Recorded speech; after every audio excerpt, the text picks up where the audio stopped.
Muito bem, então vamos lá? Sejam bem-vindos de novo ao canal, galera. E hoje a gente vai falar de um conteúdo que chama resistividade elétrica, beleza? Então vamos começar.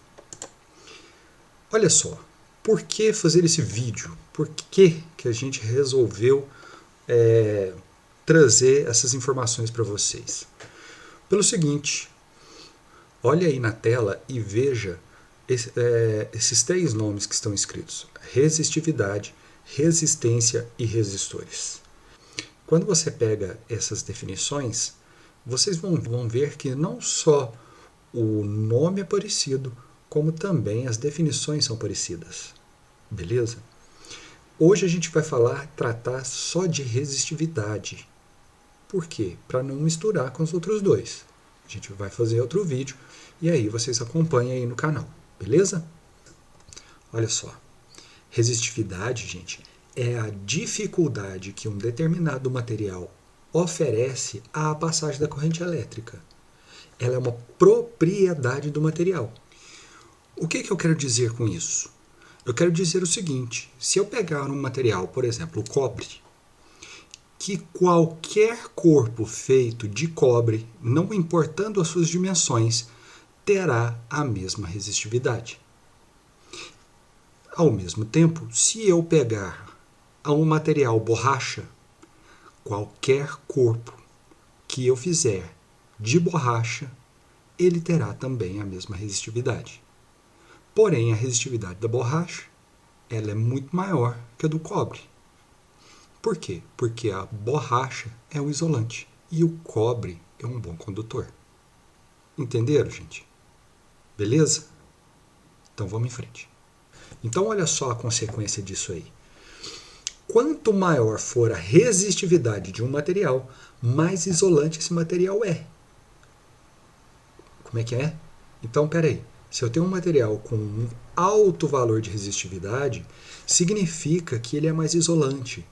Uma borracha, então, tem uma resistividade maior do que um fio de alumínio. E quanto menor for a resistividade elétrica, mais condutor esse material é.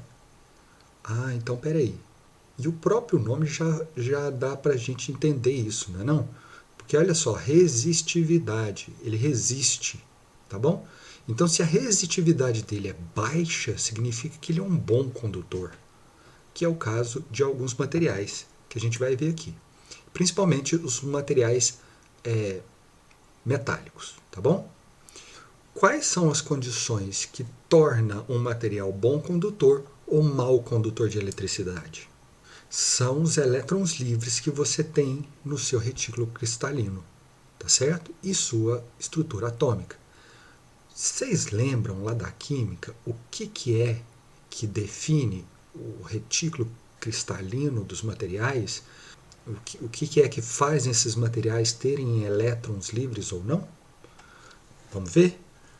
É claro que eu não vou entrar em detalhes, tá bom? Mas eu vou deixar aqui links aonde você vai assistir aulas que lá do Brasil Escola com o professor Chauvin.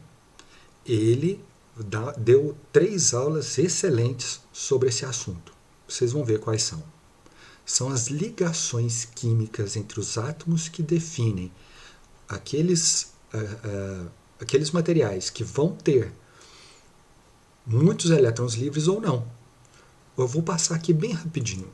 Olha só, as ligações covalentes são feitas por compartilhamento de elétrons.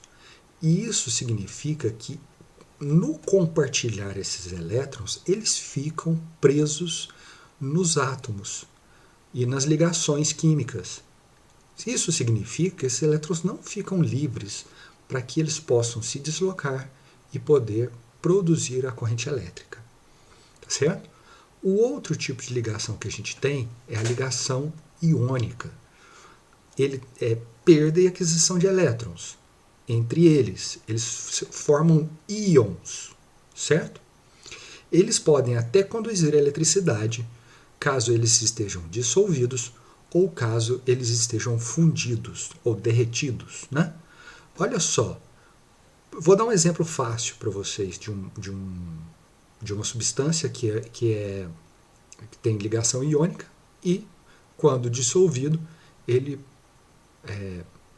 ele tem um fluxo ele pode produzir ali um fluxo de eletricidade, caso você coloque eletrodos dentro do líquido. Sal de cozinha, que é NaCl. Quando você joga o NaCl dentro da água, aquela solução é condutora de eletricidade, certo?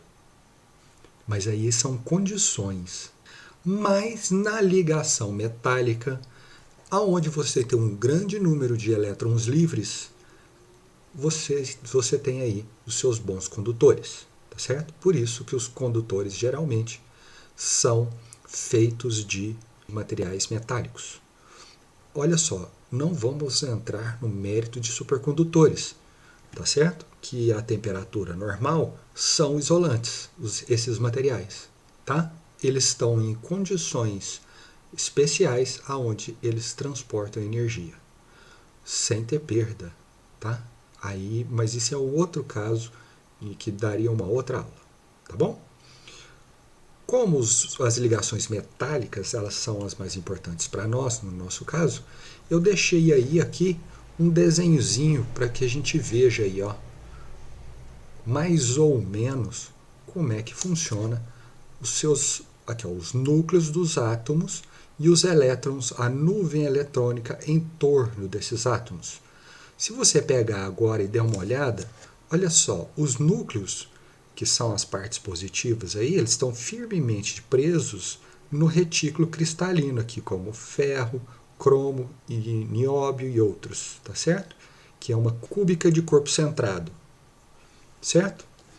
Esse outro aqui do meio já é um retículo cristalino que é CFC, onde você tem que ela é cúbica de face centrada. E esse último aqui que é hexagonal. Os elétrons, eles preenchem esses espaços entre os núcleos e eles podem se movimentar, tá bom? Cuidado, quando a gente fala que os elétrons eles podem se movimentar dentro de um sólido que é o fio ou o condutor, eu não estou aí dizendo que eles vão sair velozmente dentro do fio, porque isso não acontece, tá bom? Você tem que pensar que o elétron é uma partícula se deslocando dentro de um condutor que é sólido. Então isso significa que ao percorrer esse condutor, ele vai se chocar com outros elétrons e com os núcleos desses átomos que estão firmemente presos no retículo cristalino. Certo? Então ele não é rápido, não. Aí você fala assim, professor, mas por que a lâmpada ela é instantânea? Ora, imagina que você tem um tubo cheio de bolinhas de gude. A hora que você empurra a primeira, a última cai de dentro do caninho. O que aconteceu? Ora, você empurrou foi a primeira, mas como a primeira está encostada na segunda, na terceira, na quarta e assim por diante, a hora que você empurrar a primeira, a última anda. E é por isso que a luz, a lâmpada, ela acende instantaneamente. Tá bom? Não é porque o elétron saiu do interruptor e chegou na lâmpada tão rápido assim, não. Ok? Vamos continuar. Aí está a definição. E aqui eu coloquei uma tabela para vocês. Olha aqui, a prata, nessa tabela que a gente tem aqui, é o que tem menor resistividade. Isso significa que ele é o melhor condutor dentre esses aqui que a gente tem. Beleza? O cobre é o segundo melhor. Aí você fala assim, mas por que usa cobre então e por que a gente não usa prata? Porque prata é mais caro e mais raro do que o cobre. Então, é mais barato você fazer de cobre. Ok? Olha o ouro. O ouro é o terceiro mais condutor aqui. Ó. Existe fio de ouro? Existe. E tem as suas funções e aplicações. Tá bom? Mas ele é muito utilizado? Não, porque o seu valor é muito maior ainda do que os outros. Feito? Olha só. Aqui eu tenho, só para a gente fechar essa questão de propriedade material.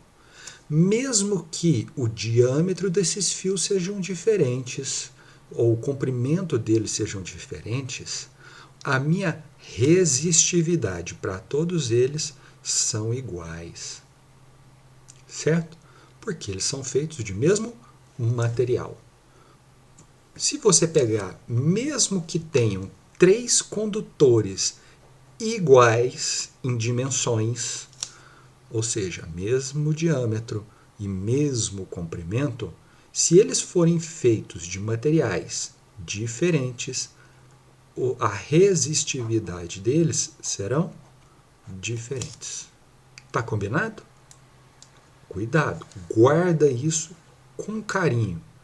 Ah, professor, mas e resistência? Resistência também é dificuldade da passagem da corrente elétrica. E a resistividade é um dos componentes que compõem a resistência elétrica. A gente vai falar somente sobre isso depois, tá? Preocupa não. Aqui embaixo eu coloquei para nós, tá? Um estudo para a gente definir qual que é a unidade de resistividade. A unidade de resistividade é o ohm vezes metro, certo? Essa é a definição. Ah, professor, eu já ouvi ohm por metro. Não pode ser ohm por metro. Por quê? Porque quando você fala ohm por, a gente está dividindo um pelo outro. E não é divisão, é uma multiplicação. Seguindo. O que influenciaria na resistividade de um condutor? Vocês já pararam para pensar? Por exemplo, eu tenho um fio de cobre. Eu sei que é uma propriedade do material. Então, todos os fios de cobre feitos, não importa a espessura e o comprimento, têm a mesma resistividade. Mas qual seria a condição que aumentaria ou diminuiria essa resistividade? Ou deixaria ele mais condutor ou menos condutor?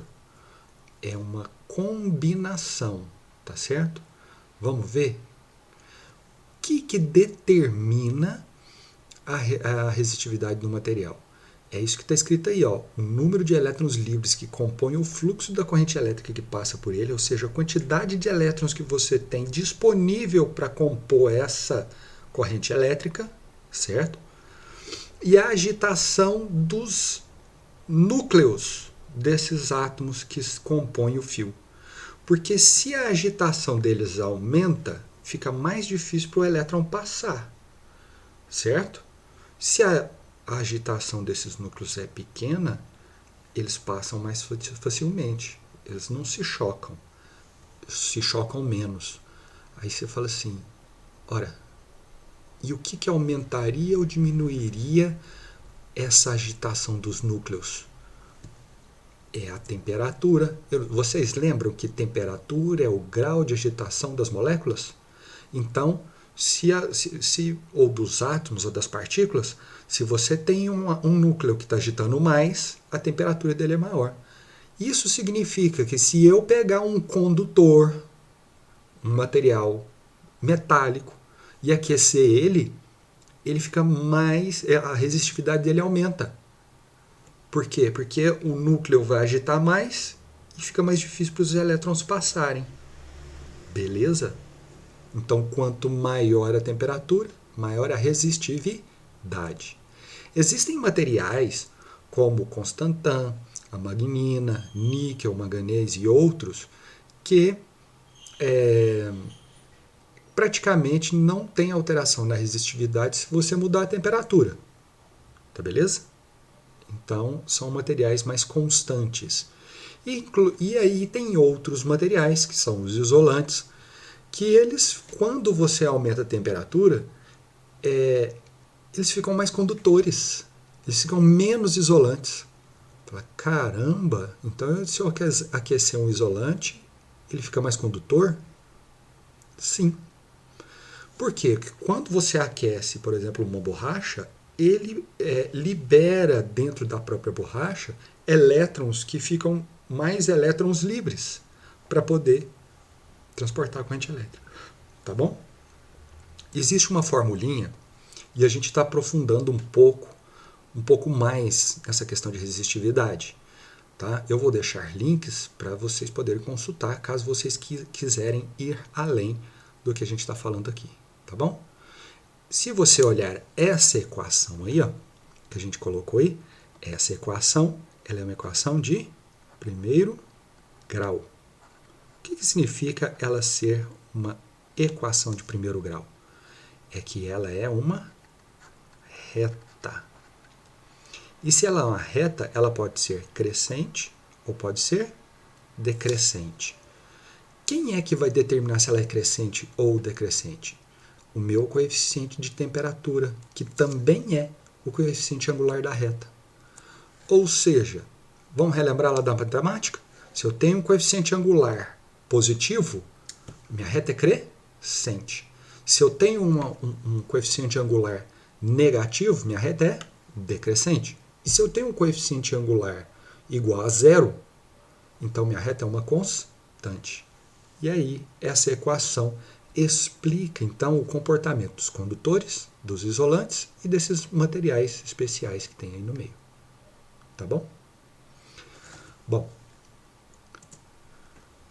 esses aí são os links. Não se preocupem, eu vou colocar esses links na descrição do vídeo. Fechou? Esse era o vídeo que eu queria trazer para vocês. Eu espero que vocês tenham gostado. Se gostou, deixa o like. Compartilhe o vídeo, tá bom? E caso não tenha gostado, fale aí, deixe sua dúvida que a gente responde, ok? Então, gente, muito obrigado e até o próximo vídeo. Até mais. Tchau, tchau.